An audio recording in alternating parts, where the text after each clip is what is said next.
Oh hey guys, it's been a while, hasn't it? I made that Steven Universe review, and then Steven Universe turned to the worst fucking show ever. And so now I'm back with a different kind of video. Isn't it crazy how things change? Well, this video isn't about Steven Universe, as you might be able to tell from the title. So here's just an unorganized list of shit I like and don't like. Yahtzee style, cause I sure love ripping people off.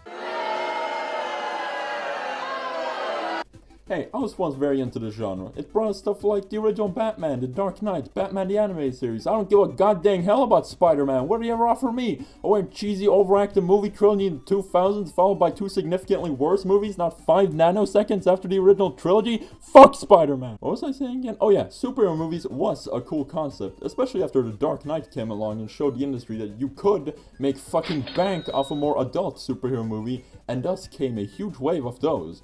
But that I could tolerate. It wasn't oversaturated to a point where it was unbearable. But then, the Avengers happened.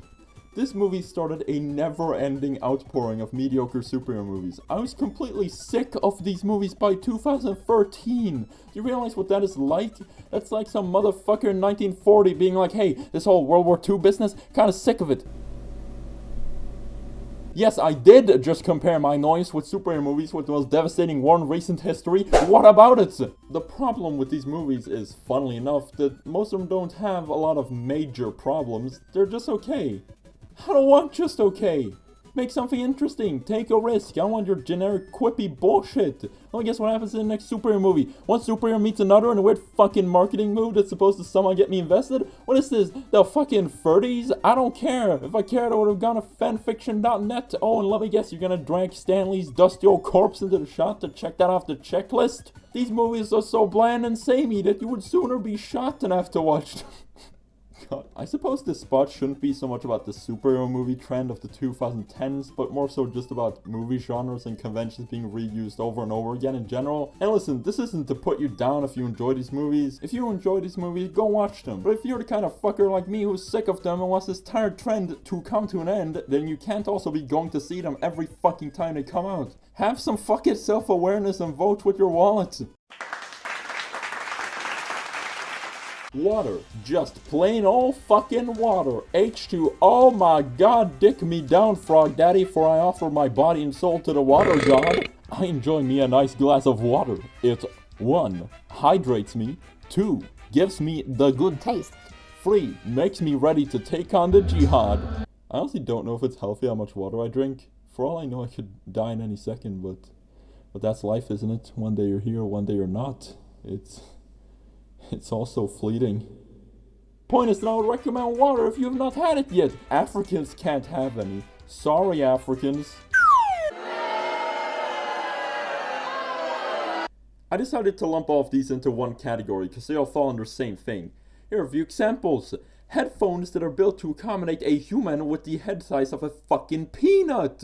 Listen, I bought these headphones for approximately 60 US buckaroos. And they're good headphones. They have fantastic sound, they have the good bass, but after a few months of regular use, and mind you, I didn't use it as a fucking doorstop or hurl it into the vast emptiness of space. I just use it like normal, and it just starts getting these small cracks forming across it until eventually I gotta tape the shit out of it. That's pretty dumb. Am I right? Listen to this. This is the sound it makes when it's low in charge. Do you realize how annoying that is? You just listen to fucking music and you gotta hear that thing. You gotta. Headphones are designed to be an auditory experience. Why would you do that? Why does it beep incessantly? You already got the fucking light. That's the point of the light. You stinky old fucking headphones.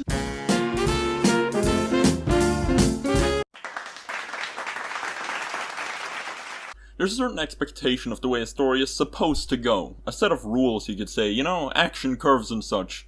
Well, what if we just threw that shit out the window and just had fun? I like watching slice of life stuff because it truly just feels like a breath of fresh air and a break from regular, strictly formatted by-the-books entertainment. It's almost kind of therapeutic and to me personally relieves a lot of stress. I also think it is the absolute best format to get character development across, which is, as far as I'm concerned, the most important aspect of making something engaging within this medium.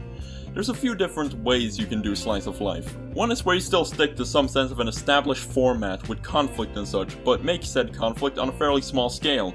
A show like this would be something like Seinfeld, or more prominently King of the Hill, which would have stories like Peggy going to compete in a boggle tournament, but Hank Hill wants to go to a lawnmower convention.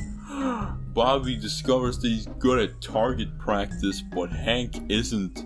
Luann gets a job at a country club, but Hank gets fucking raped by a dolphin. That's a real episode. Shows like this should, on paper, be boring. And they very easily could be, but something about the quality of the writing always keeps you engaged. Then there's the kind of slice of life show that throws out just about any pretense of having a proper conflict or anything like that. This is mostly prevalent within the medium of anime. Those crafty Japanese cartoonos know their shit. My favorite example of a more loose slice of life show will be Himoto Umaru-chan.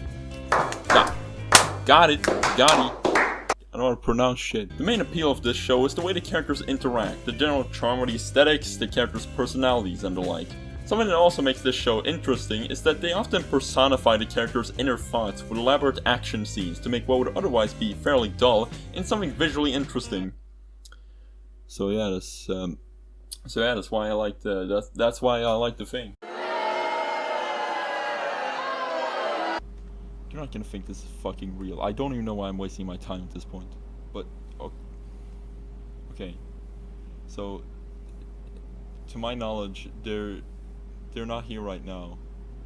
I have these two security cameras set up. This one right here and this one right here. One on a balcony, one outside. And I'm just waiting for him to come at this point because I need somebody else to know of this. And it's ruining my life. I can't do anything without these hellish things just going to take me. Wait a minute, what's that sound? Oh my god, it's the alarm.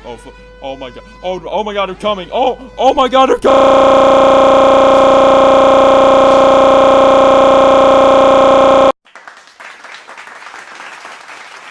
I feel like most mainstream horror doesn't really deliver, and that doesn't just go for the modern ones. Even a lot of the older ones aren't actually that scary. The bird is extraterrestrial.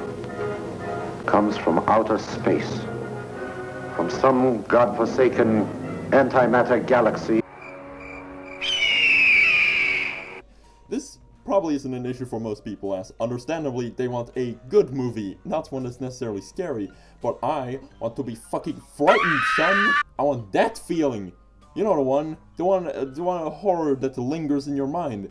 This is one thing I really think the internet has delivered on. Now, of course, there's been genuinely terrifying horror stuff before the advent of the internet. I mean, look at one of my favorite directors, David Lynch. This guy's a fucking insane person in the best way possible. How do you, as a filmmaker, feel about this? Bullshit. That's how I feel. The reason stuff like Eraserhead and Rabbits is terrifying is because it's not just creepy, it's also just fucking weird. Everything is slightly off and it all feels just so inhuman in a way. Like, this couldn't have possibly been made by a real person. But getting back onto the point, the reason I think internet stuff nails it so well is because you can reach a very specific demographic, one who has the exact same fear you happen to have, without having to pitch it to a big studio or publisher. This is one of the best advantages of the free internet, pizza pie man! And it sort of bothers me because so many people completely dismiss the entire writing genre of creepypasta. Now this is to say there aren't some bad ones. All it said was, I am the yellow devil! No one can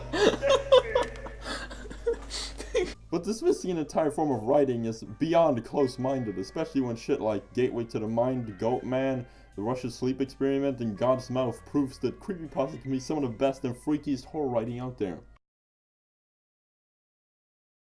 Hey, thanks for watching, everyone. Here's some honorable mentions of shit I couldn't get on the list, whatever. Whoa, look at him scrolling past. Ha. Hit some weird ones in there. Ha, am I right? Okay. Yeah. If you wanna check out my Twitter, that would be cool. I'm currently doing art commissions if you want some of that. There's some of my art. Bam, boom, pow, look at that. Yeah, just my email, whatever, if you're interested in that, whatever. I don't give a fuck. I'll kill somebody. I killed someone. Cut that.